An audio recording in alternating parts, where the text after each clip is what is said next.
Okay, so really quick, this is a review for Unit 2, Test over Culture and Socialization, and you can find the study guide right here in Schoology and possibly in our Culture and Socialization folder. And so quickly I want to do just a walkthrough about our study guide to maybe kind of help you use this a little bit better and maybe talk about some of the terms that were covered over our test. So one, there is a Quizlet. And this has all sorts of definitions and terms. You can turn this into a test or a quiz and review. Quiz is still out there, and you can play this. And there are two Jeopardy games about culture and socialization.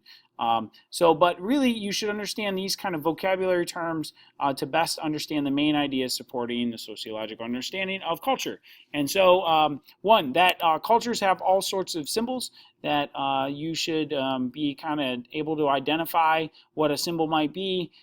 So like the Medal of Honor is a symbol that is important to our country. It's the highest medal that we can give to service members, but so is the American flag, right? So other countries don't have the flag so prominently displayed all across our country, but we do.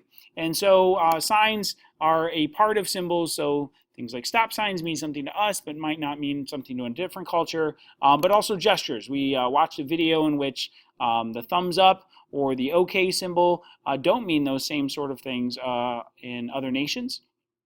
We looked at language, and that language also is an important part of culture and can change. And so that's how we get things like slang and new terms like hashtag or YOLO or something like that. But we also looked at a deeper version of language with the Sapir-Whorf hypothesis, and this really states that language can even impact our understanding and our perceptions and our actions. So we looked at some cultures simply based on maybe their language are more likely to save or less likely to engage in high risky behaviors.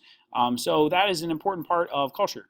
Norms was something we spent quite a bit of time on, and this will definitely show up on our test. And so norms are the normal behaviors or the expected behaviors in specific circumstances. And so folkway would be walking on the right side of the hallway, or shaking someone's hand, or saying please and thank you. So these would be kind of manners that you probably grew up your parents encourage you to do. Mores are, think of moral. So these are things that if you break these, then you are a bad person. So if you cheat on your spouse or if you murder someone, these are not only crimes, but you're a bad person because you did those things. So rape would be in that category.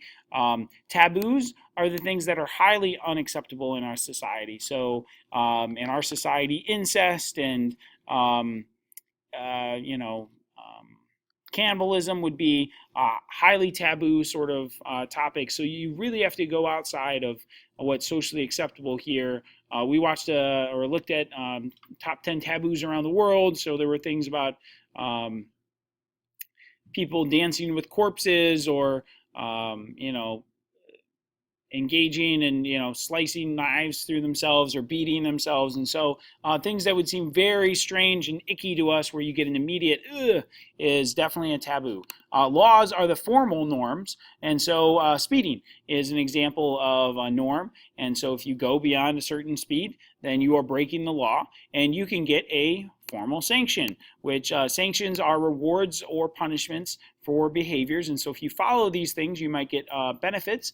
And if you don't, then you will get sanctions. You'll get a negative sanction. And so formal is basically a law. So if you were to cheat in school, or you were to commit some sort of crime, you're breaking a formal sanction in society. And informal sanctions, though, if you don't do some of these things, if you don't walk on the right side of the hallway, maybe somebody yells at you, or if you did something gross like burp in class, right, you might get some informal sanctions from some people, some stares or some jeers or something like that. Here in our next category, values are the things that are really important to a society. These are kind of the overarching things that everyone can agree upon, and some research by Sociologists have come up with a series of values that Americans generally express, right? So that we're pretty supportive of democracy, but we also value equality, but we also want some success and work, going to work, right? If you are unemployed, that is seen as a pretty negative thing in our society.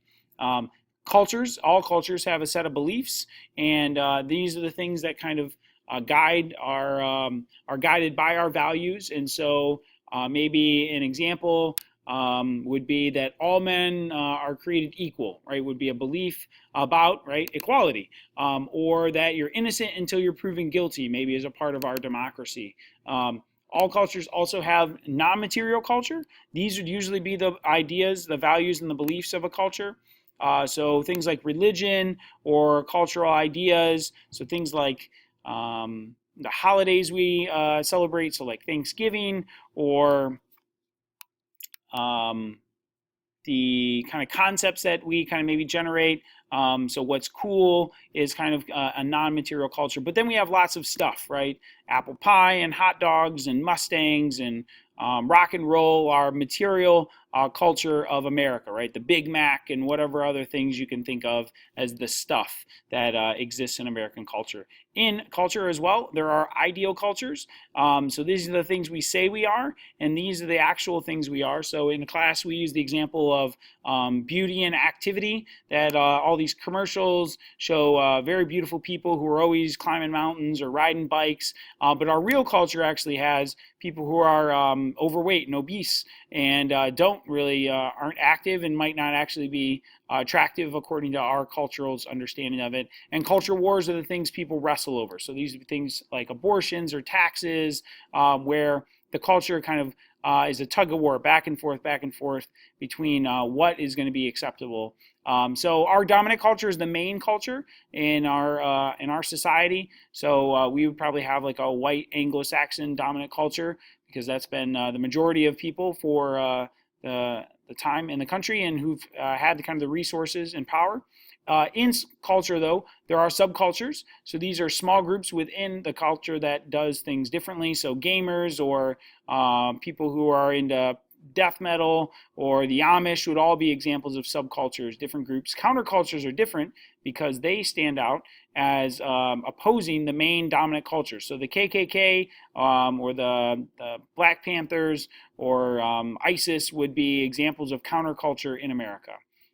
Additionally, there's high culture. This would be what's practiced by the elites in a culture. So fine wine collections or going to the opera, whereas popular culture is watching football and listening or watching the newest movie. Ethnocentrism is believing that your particular views in your particular culture are better. So we are better than mommy is an idea that is bred into Perrysburg people, right, with athletics and anything else. And so we consider ourselves better, but we're also the United States probably considers itself the best country in the face of the earth. That is very ethnocentric.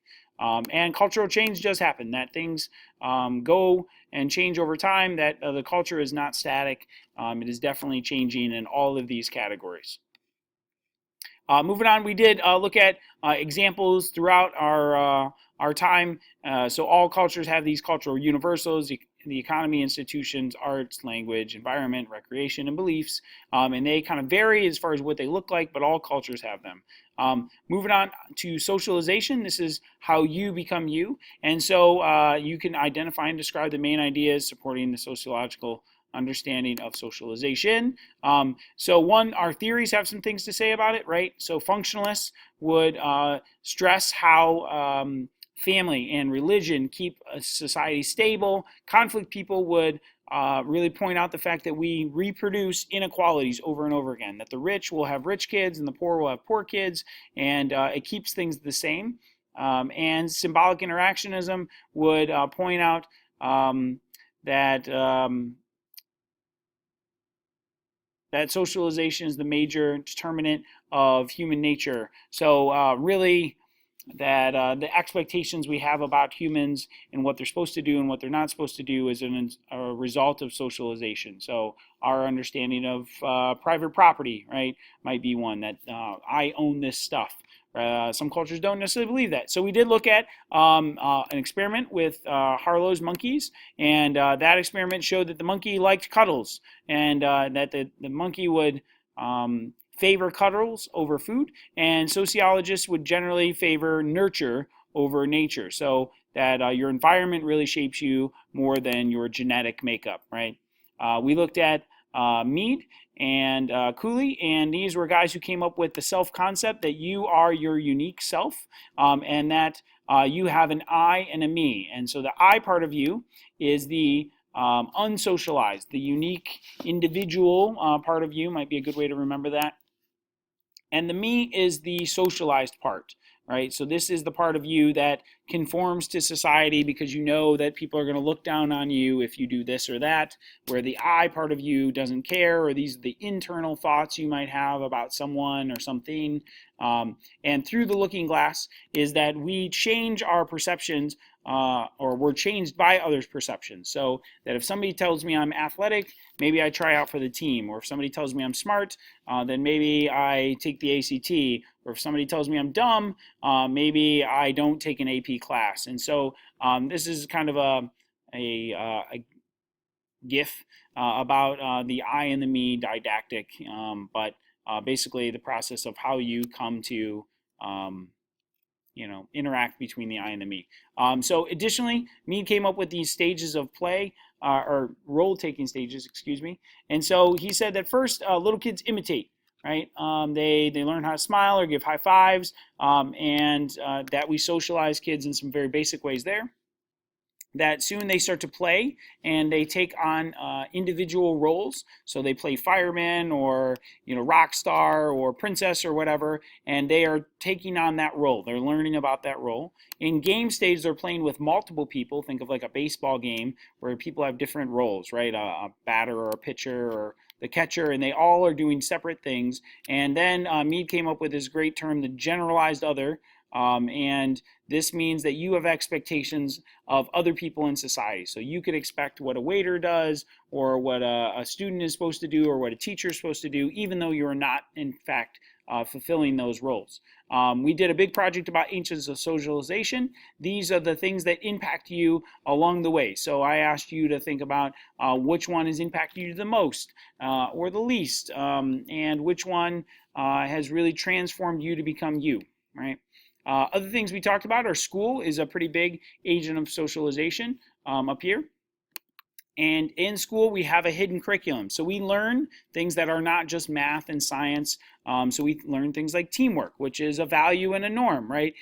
So certain beliefs that maybe democracy is best. We learn certain skills about how to present and how to work in our groups together and be good teammates.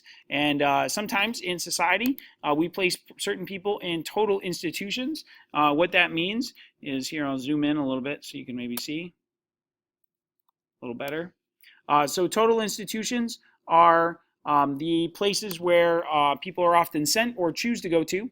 And so they are isolated, right? Kind of an island in society. So people go through a process of desocialization and then re-socialization. So if you go to boot camp, they do a series of things to desocialize you and then train you to be a good soldier, right? Or if you go to prison, certain things happen that change, right? You don't get to wear the clothes you want, and you don't get to wake up when you want, or have the roommate you choose. And so that will re-socialize you. This is true of mental wards or being in a cult or any sort of other isolating social experience. And we talked about roles and status. So everyone has a series of status. So status set is the whole collection of your statuses.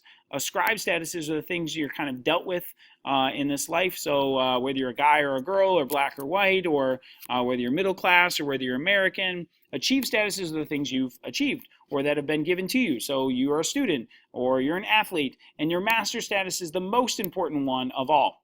Over here are, so you can experience a certain, in statuses, you have to fulfill a certain amount of roles. These are actually not on our test. We didn't get to these. So I hope that was helpful as far as reviewing all of this. Guys, I would once again point to these review up here for some additional help.